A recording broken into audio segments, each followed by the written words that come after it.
Швајцарија и Италија се најпривлечните дестинации каде поголем број виничани често мигрираат. Иако Виница е убаво место за живење, сепак младите бараат спас надвор од границите, а тоа се сведува на недостаток на вработени во градот. Миграцијата се зголемува се повеќе во денешно време и покрај младите заминуваат и од подстарата популација. Една од главните причини се ниските плати, за кои како што велат анкетираните земне телевизија не се доволни за пристоен и нормален живот. Супер е. За живеачка мислам дека е добро, ама има. Кој сака да работи, ја мислам дека има. Кој е работен? Сега се моментално сите у Швајцарија. Од Италија идат у Швајцарија. Младини има само, и младината е друго. И стари, пензионери. Фабрики има, ама слабо.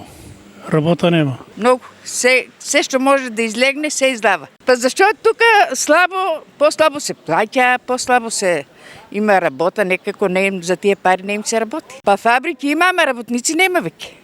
Не се доволно платени и секој што има шанси да излегне, издава. За нас старите и тежок и па прекарваме со нешто што го имаме, а за младите е тешко. Сака полуксусен живот, сака да се живеат убаво. Дел од затворените фабрики доволно говорат за фактот каде некогаш луѓето го поминувале својот работен век.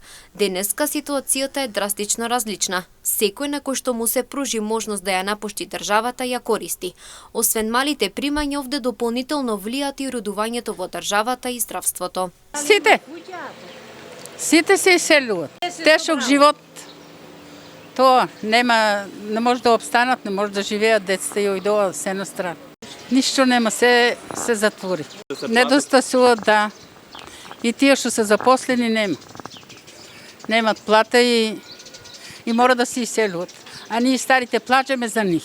Па старите одија чуваат деца, изчуваат децата и то кој се врна, кој ујде. Се е причина. Пари, уредувањето у државата, хаос. Здравство, дека киш на доктор. За да се подобри животот, потребно е да се отворат нови работни места, да се зголемат месечните примања, како и тоа да се подобрат условите во државата, кои во иднина би придонеле да се намали бројот на иселувањето.